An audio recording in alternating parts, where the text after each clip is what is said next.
Awesome. Hello, and thank you all for coming out to our presentation tonight. I'm Steven. I'm Alex. So we're team members from Team 11308, Team YISE. We're really talking about community outreach and really going to highlight what our team's doing with everything going on. So yeah, without further ado. All right, so a little more about our team. We are a fifth-year senior team. We started the end of eighth grade. We're all seniors now, or mostly.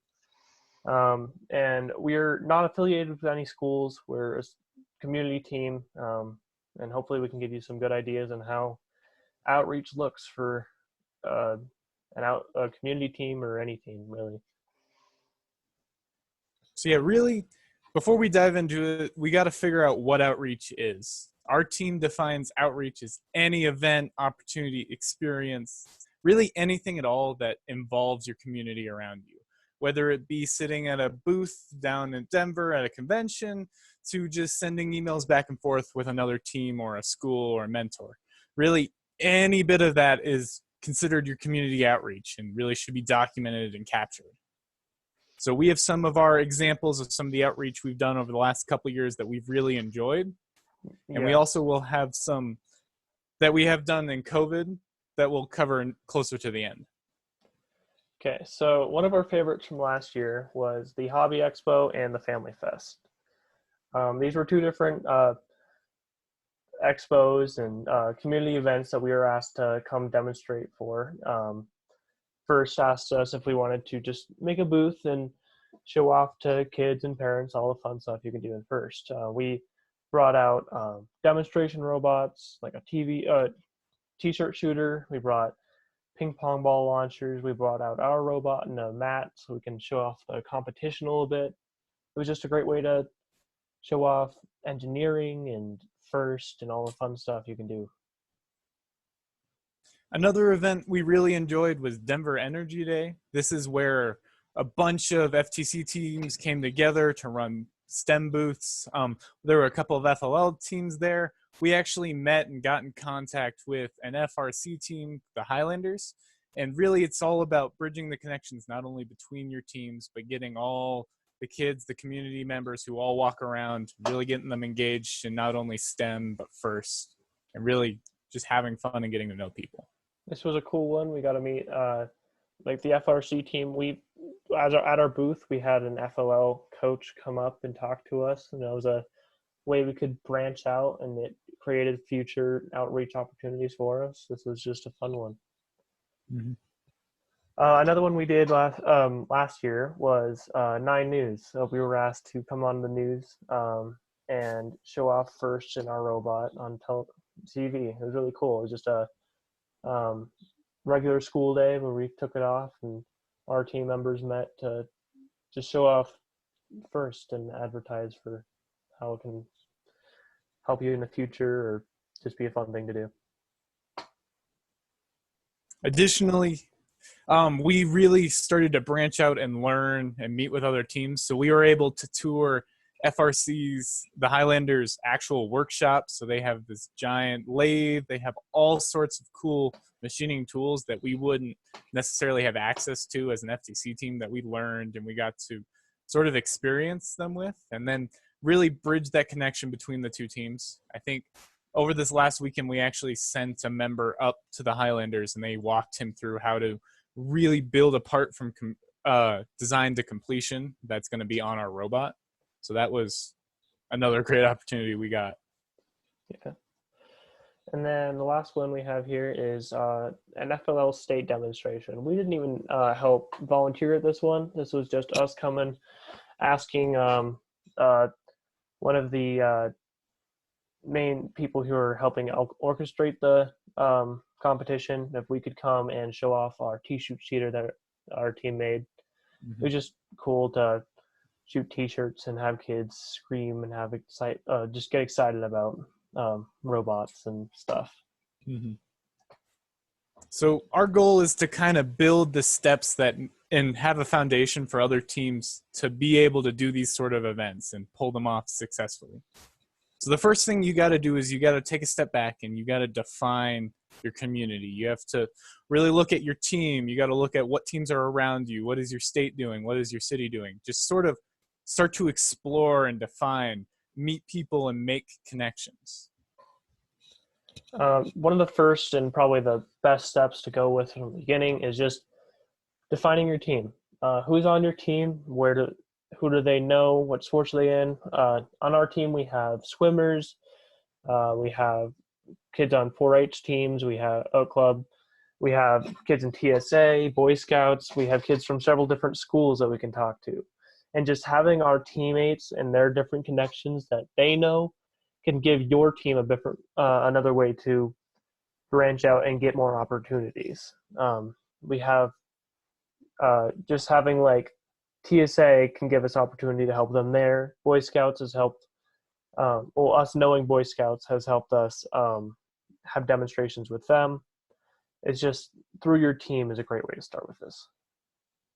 And then after you define your team, you make those connections, you start to branch out a little. You look at who's around you and what they're all doing. So in our team's from Parker, and we found there's actually a second FTC team in Parker, so Team Lion Tech. So we communicated with them and we started to just start working together. If they had a question, they're a newer team compared to us.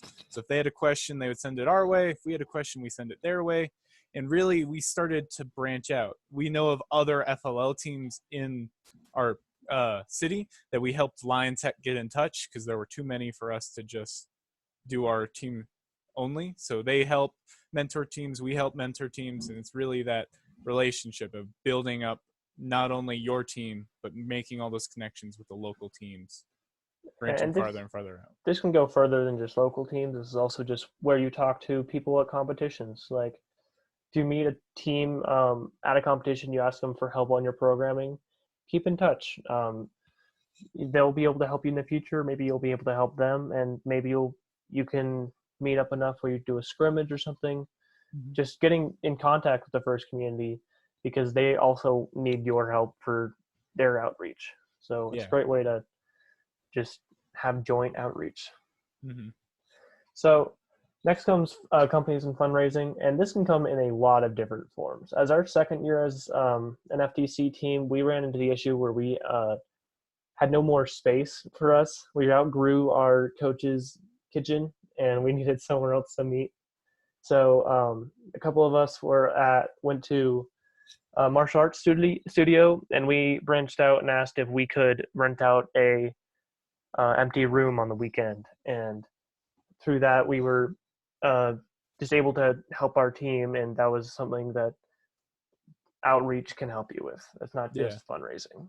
So we started volunteering for their events, and they let us rent out for a really affordable price their dojo space. So we were able to build robots, and then we helped volunteer with them. And that's sort of the whole, once you know people, once you start to build these relationships, you can start to do way more things than you could ever do without them.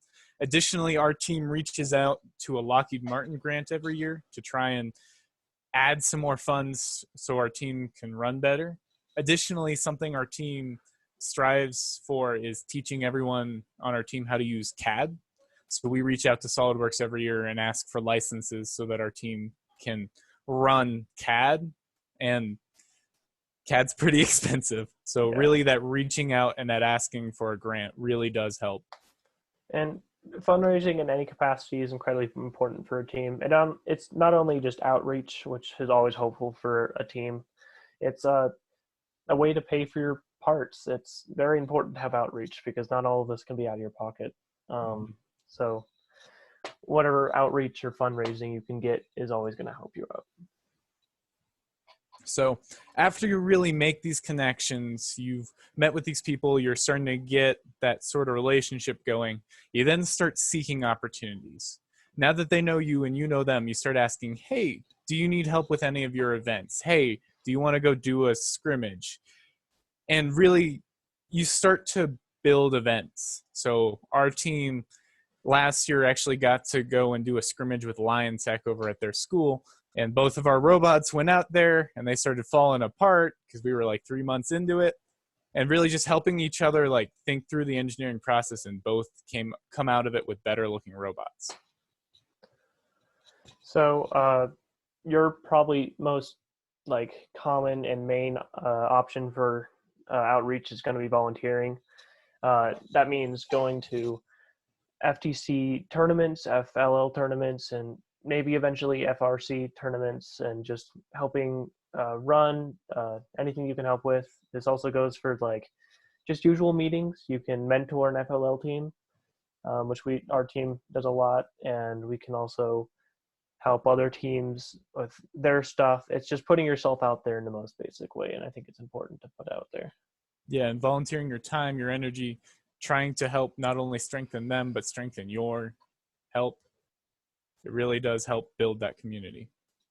Additionally, with all of these other opportunities, a little side note is you really want to seek to engage. It really isn't first is the way to go, first is the best thing in the world. It's really that whole, hey, we love building robots. We love the engineering method. You can build cool things with this. This is our program. Are you interested? And really just, even if it's not showing them strictly your robot, we love to at our events just a couple weeks before build some sort of little thing that kids can play and mess around with. So last year at Denver Energy Day, we had a little claw arm that you could pick up little bouncy balls and put them in a little solo cup, and really trying to engage in everything you do. And while your goal there is usually to demonstrate for first and get across this is an amazing thing you can get involved with, people listen to you a lot better when you're just kind of appealing to look at the amazing stuff you can do with STEM and how you can have fun with robotics and look at this cool thing here. Just getting them excited about the idea will get more across than pushing first or anything ever will. So good tactic in the first place.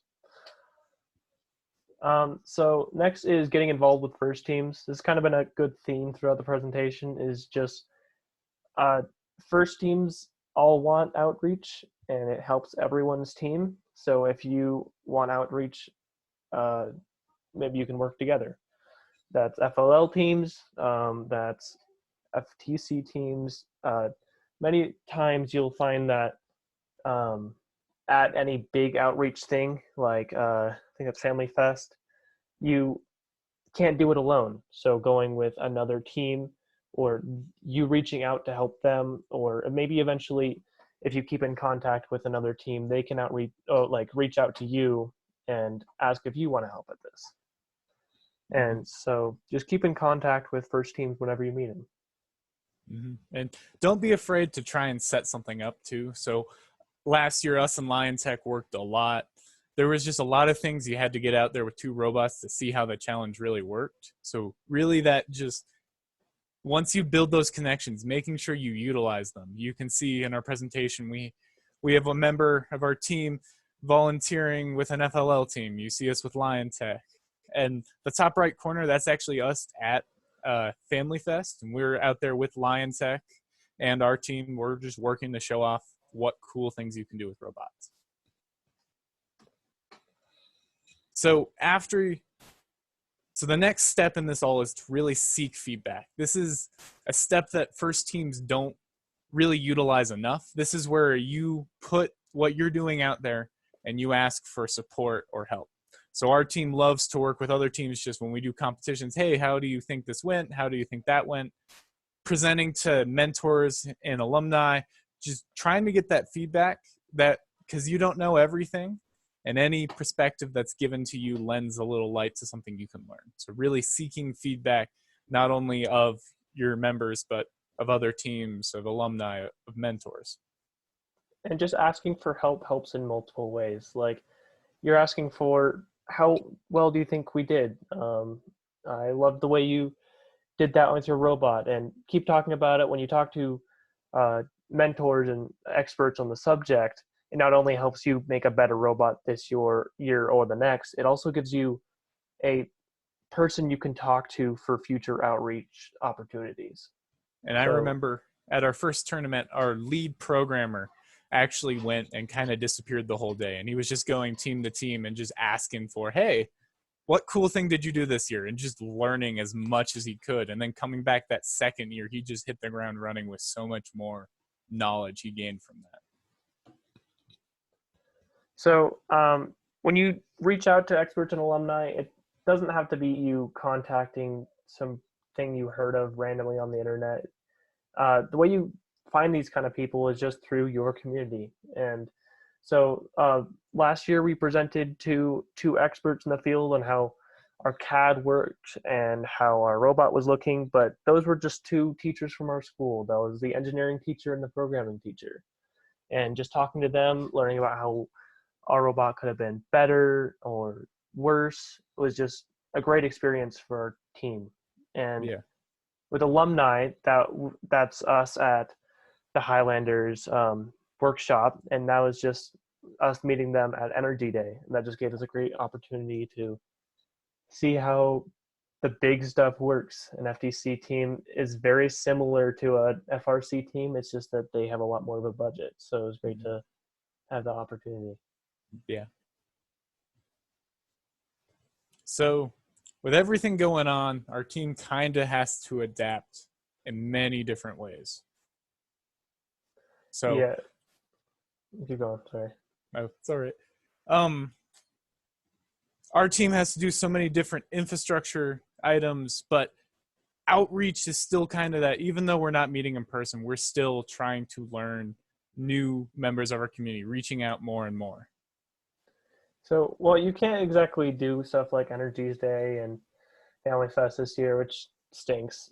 There's still stuff you can do. Like this year, through Boy Scouts and just our connections, we talked with our local elementary school, and we were able to make little dividers for their desks so that the kids didn't sneeze on each other. And it's just a great way to outreach in the little ways we can. So just making sure you're reaching out in any way at all will always come up with some small opportunity, which is about all you can do during COVID. Mm-hmm. And then our team was fortunate enough, so we ended up partnering with a program called Make for COVID. So getting your time machine back to March and April timeframe, first responders were really, really short on PPE. So this was a community group that was really made of sewing enthusiasts and people with 3D printers working together to create PPE for these first responders and healthcare officials. So our team ended up making 152 unique pieces of PPE just through our 3D printers that we went and sent straight off to Make for COVID to distribute to first responders and healthcare professionals. And just for reference, the way we got involved in this was just through a teacher. This teacher heard about us talking with our engineering teacher and our programming teacher last year, and they're like, "Hey, I heard about this Make for COVID thing. Do you want to help out?" And we branched out, and we were able to do this cool thing just through a small connection we had made. So here's our final slide. It's just going over the main sections of what you think you can follow when trying to look at outreach and just staying out there. Yeah. At this point, we're ready for any questions, comments, feedback. Anything is good.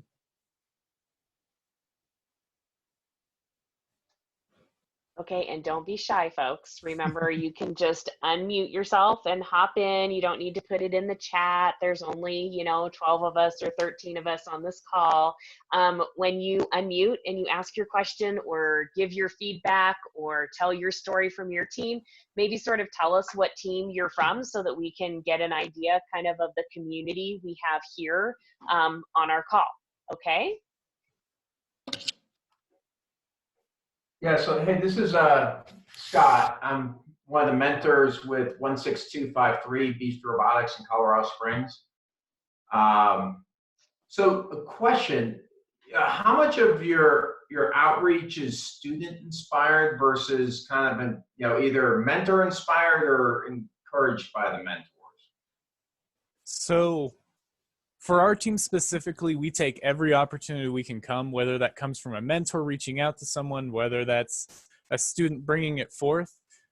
Really, once our team knows about it, our team members just start to run with it. Usually we have a team member coordinate that specific event. So for Denver Energy Day, 9 News, that was really what I did. But really, even just getting invited to here tonight, one of our mentors was made aware of an opportunity, and it's that whole, once it's known and your team knows about it, your team can kind of adapt and plan for it.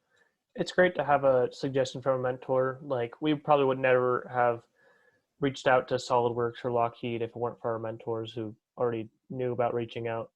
But stuff like just some of our teachers that we can talk to is something the students can do amazingly. And we're not even affiliated with the school.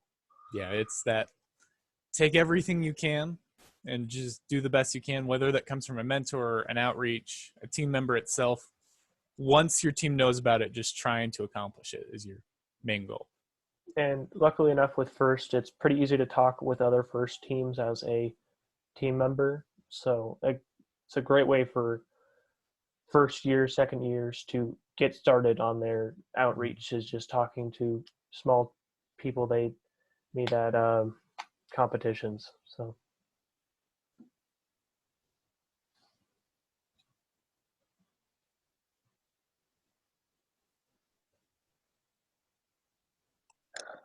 what do you think is the most vital change that your team made in order to adapt to COVID? well, we've done a lot of things. At the beginning of this year, we all sat down and were like, okay, how can we make this as digital as possible? Because we knew that there's going to be restrictions and stuff like that. So we thought of a way we could do engineering notebook that was better. We had a small program we used the last couple of years, but it was just on one laptop that we all used at the end of the meeting. So this year we decided to all use OneNote, so we can digitally update everything after each of our meetings, even if we weren't there. We are using Discord this year, so that way we can stay like on a call during our meetings. So if we have 3 different locations that people are stationed at, we can have all of us talking to each other, sharing screens, sharing just like face cams, just making sure that we're connected while we work on our stuff. And then we are using GrabCAD and GitHub this year. We probably should have used them in the last years, but it's very important this year because we can all work on our modeling and our programming from home pretty easily now. So we can just share all of our models and stuff fairly simply. Yeah. The hardest thing our team is still struggling with is that communication. It is fundamentally different than years prior, where your whole team would be in one room or one basement and really bouncing ideas off each other and working together. With all the restrictions, it's hard. But really the better you can make your communication as a team, the better your team can perform. And our team does that through a whole ton of new programs we enveloped this year that we just kind of sat down and said, hey, handing a flash drive to someone's not really going to work this year. How can we find like a digital flash drive? And really attacking it from that lens and just building an infrastructure. And it was very good that we had these tools this year, and I'm glad that we broke down and finally set a great tool set. But I think what's really important is definitely just that communication, because with all these new tools and programs that we're using, we still struggle to update our engineering notebook just because people are online. We're done with the meeting. I can go eat dinner because it's been sitting here next to me for the last 30 minutes. But you really do need to stay on that communication piece this year to get anything done. Does anybody else who's online from another team have anything that you'd like to add as far as that communication and whatever piece? I see that Perry, you have your hand raised, so you want to unmute yourself and go ahead and contribute.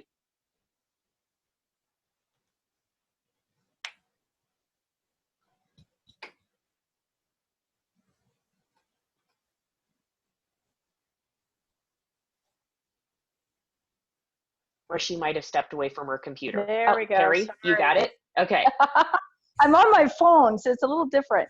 Yeah, I just had a question. So we're covering community outreach. How do you feel about the remaining of this year? So we have some upcoming qualifiers. Of course, we don't know how they're going to be run yet, but how do you see, because I know my team last year, we traveled and we helped teams, and I think some other, maybe a few other teams did this as well.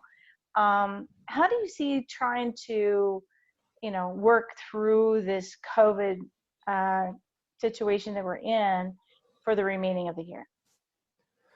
Well, it definitely will be easier if restrictions lessen, but with stuff how it is now, where we're in the at-home rule and everything, we kind of just got to do what we can. Hopefully, throughout the next couple months, we might be able to do like small scrimmages. Like if we're not even able to meet in person, we can still do our own like individual scrimmages, and then we can send them to each other at the same time. Maybe do them at the same time so it feels more realistic. I don't know. Mm-hmm. And the small stuff that you can do with your community, like talking to your nearby elementary school, is probably one of the best opportunities you're going to have this year. Yeah, for us, community outreach, yeah, it's going to be different. So I know for sure our team is open to anything. If any teams need suggestions, we're here to help. We would love to help in any way we can. Just with everything going on, I know our county just entered stay at home on Friday. So adapting to, not only can we not really send a group of members together, we can't really meet anywhere either, but still taking as many opportunities as you can. Like we sent one member just recently up to an FRC team to go learn. On a normal year, that would have been our full team, but just with COVID, that's not really possible. So really trying to just adapt as much as you can is really going to be the name of the game for anything you can get done. This year, you don't have to look at big stuff as much. Well, you can't.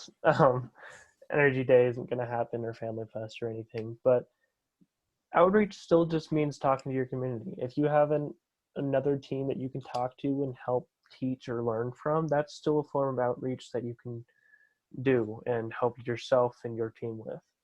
And I think back to our first year, if we were starting as rookies out in the middle of this pandemic, it would be so hard.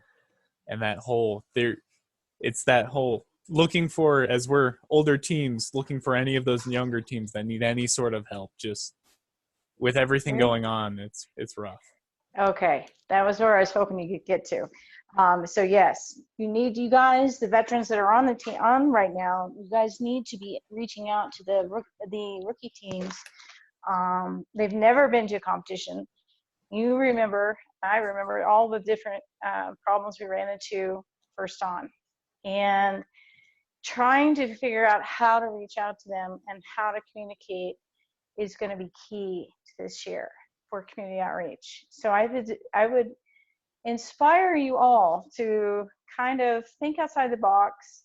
Where have we been? Where do we want to go? How can we accomplish? How can we help different people? And come up with a plan. Does that sound good? And maybe there are some of those tools that you guys talked about, like Discord, where you can not just engage your own team, right, in conversations, but maybe you can use that to reach out to those rookie teams or those other teams and see if you can, do videos of your own robots back and forth or whatever.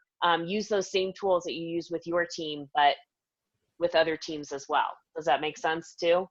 Yeah, definitely. So I know we know Lion Tech pretty well at this point, so we actually have each other's Discord. So we do send some stuff back and forth, but really, trying to figure out how to get these newer teams who don't have these connections. Because I know our team makes most of those connections at those first qualifiers or those qualifiers. So trying to probably find a way to try and get teams involved now as opposed to later in the process. Do you know if there's a Discord for just FTC this year? I know there was last year.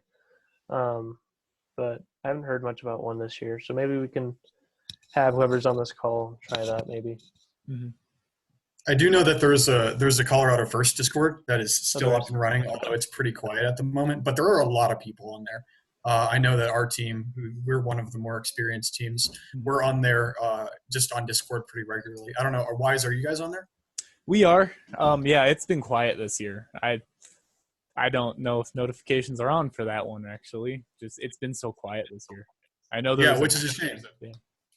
Yeah. We should maybe see if we can get some activity on there, and then maybe see if we can just spread that, because honestly, Discord is just a really good way to make connections. The other Discord that is out there is there's just like an open FTC Discord, which is huge. I think it's got like 10,000 members, and that's just anyone from anywhere that's involved with FTC. And it's just open to the public. And there's tons of really experienced teams on there. So if you're looking for that sort of advice, I would see if you can find that link. I think it's posted on the FTC Reddit somewhere, and jump on there. And there is just so much experience there if you're looking for advice. Excellent. Good ideas, Alex. And I would just say, I would encourage you guys. So make the Colorado FTC Discord loud instead of quiet, right? Like the only way to do it is you guys deciding to make it that way, right? And get that community going here in our region, so that the other teams that are less experienced know that they've got you awesome veterans, because there are awesome veteran teams on this call, right? To be able to talk back and forth with, right? Perry, did you have something else you wanted to say, or is that hand still up from before? Oh, so sorry. I just love to ask questions. No, I'm kidding. I'm good. I can remove it. Sorry. Well, maybe one thing, if we're trying to stir some activity in the Discord, maybe we could plan something sort of like what we're doing right now on the Discord, and then at least we'd get some people in there. You can do group calls basically exactly like this. So, if we want to maybe throw together an event, some of the more experienced teams, and just talk about a topic and see if we can firstly, get some people on the Discord, make sure that, some of those newer teams are exposed to it, and then also just get people active. I would be totally down It's to a do wonderful something idea. like that. Yeah, maybe we can plan for a set of time next week, and we'll try our best to get on there and start some meetings. Oh yeah, I know we've worked with teams in the past doing smaller things, but yeah, definitely like our team would love. We have a lot of people who are very eager in CAD, and that seems to be sort of a point that people like to learn from. So I would love to be. Yeah, that sounds awesome. Yeah, this year we were trying to do a CAD demonstration basically where we could teach people how to use SolidWorks and stuff, but we can't because we were planning to do it in person and everything. But if we were able to do that online too, that'd be awesome. That'd be a great way to do some outreach. Okay, Catherine, do you think we could get that sort of officially endorsed and see if we can just send some emails out and get people involved with that? Yes. Dawn is actually the one that sort of takes care of the Discord, end of things. So, I will ask her to, does it just sort of sound like I can ask her to send out just sort of a blast over Discord that says, hey, let's get some conversations going and some interactions between you guys, and then you can hop on to that and go from there? Yeah, for sure. I mean, I think we should also, set a topic to talk about. Like, I think I agree about CAD. That's one of those really great things that is just such a useful tool to learn. So I'd say some of the more experienced teams to just get together and figure out what we want to talk about, and then just set a date and basically do what we're doing right now. And then once we have that figured out, we can send it an email. Yeah, and I'd like to just say too, let's keep the topics that are on Discord of this year's game and professional and using our GP values. That would be awesome.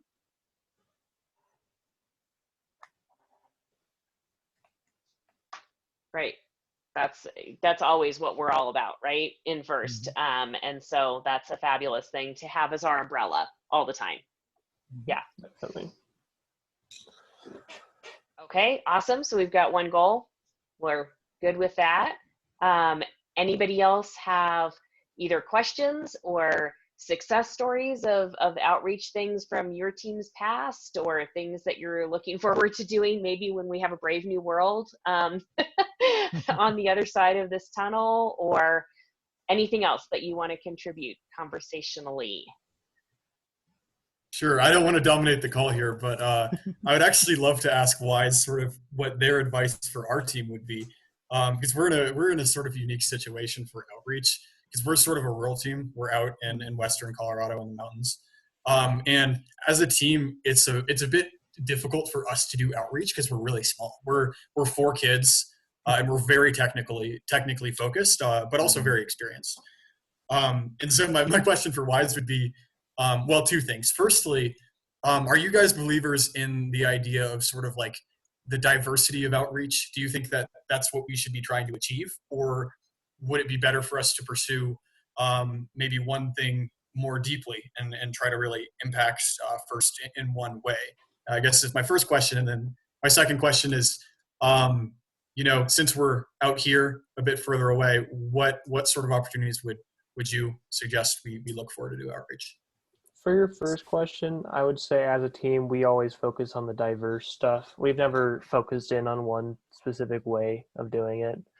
Last year, we were able to do a lot of demonstrations and stuff, but we weren't directly into it. We were just having the opportunities to, and I think that's only possible because we have such a diverse goal with our outreach. Is just outreach in every single possible way you can, just talking to whoever you can think of, and that'll give you more opportunities. Yeah, that's definitely how our team likes to run things. My suggestion, especially for you guys, is definitely play to your strengths and what you guys really want to see. Outreach only really works if you guys are really invested. So if you really want to just take one thing and you want to do it the best you can, you're going to teach anybody who's part of this thing, like SolidWorks, and you're going to do this big thought out one thing. That is totally great. Anything is better than nothing is, I guess, my philosophy. And really, as a team, just come together and make those sort of decisions. Our team is 12 people large with so many different backgrounds that we really play to the strength of we're kind of all over the place. So really coming together to do as many things as we can and be a part of is our philosophy. But again, play to your strengths as a team. Especially in this year where you have no other ideas. If you have one idea, you should hammer it. If you can, if you think of a great way to demonstrate how to use CAD or want to teach people how to program, you can host a programming meeting every single weekend for the rest of the year. That would be an amazing source of outreach. Just really play to your strengths, and really comes down to what your team really does want to do. And I would say if you guys have one thing you're super passionate about, go for it. And I think that would be awesome. Alex, isn't there other teams up in your area too that, you're not completely isolated? I think there's some more that are registered up in that area. Yeah, there are a few. We do have some sister teams up here at Aspen High School. There are 2 that we regularly work with. But aside from that, like the nearest team to us is probably 45 minutes. And that's one team's 45 minutes away. The next are probably hour to an hour and a half. But even then, since everything's remote right now anyway, chances are, there's no reason we should really have a geographic limitation on who we're helping. So we're trying to help as many people as possible remotely. And sort of our strength as a team at the moment is mentoring, is sort of one-on-one team mentoring. Since we have so much just technical knowledge, we're trying to do our best to make sure we spread that to as many teams as possible. And so, we've been working with teams from all over the place.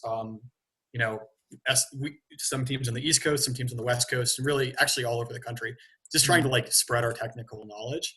And COVID has actually sort of forced us to do that because, we no longer can really meet in person, so we no longer have the limitation of geography, I guess. Yeah, that's awesome. Good job. And keep going. Yeah, and by the way, I suppose if any of you guys just have any questions, see if you can get my contact. I know Catherine has my email, or you guys can join the Discord. I'm on there, and just reach out to our team. We're super passionate about helping people one-on-one. It's really what we do best. So please don't hesitate to reach out if we can do anything for you guys. And On that similar vein, if you guys ever need more help, we have members that are willing to come and help you. So if you have a contact that you just start to get to a point you have too many, just let us know. We're here to help you too if you need anything. And then I probably should have put this in the presentation somewhere, but I think for this year, or actually any year, if you have any other team that's like new to this and needs help with their outreach, if it's their first year, they should know that a great form of outreach for a first year team is finding places to learn from, because that alone is outreach, and learning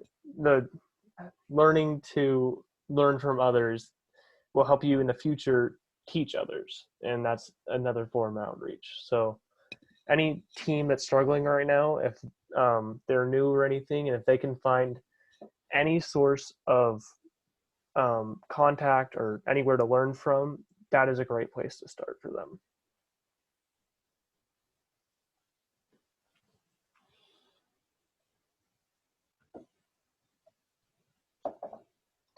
By the way, I realized I didn't actually share with you guys what team I'm from. I'm from Team 16896, Black Forest Robotics.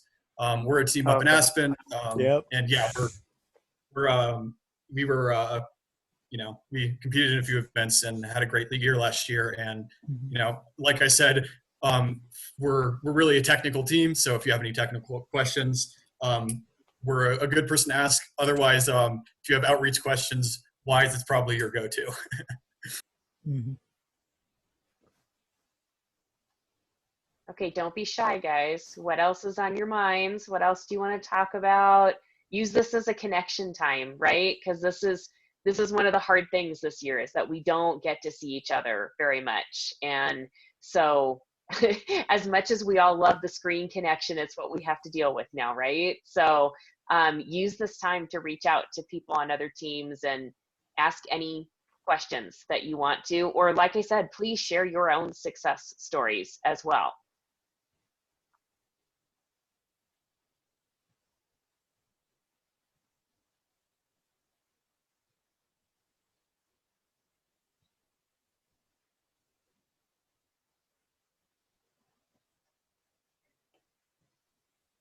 Okay, well, we also don't want to take up people's time, which is valuable.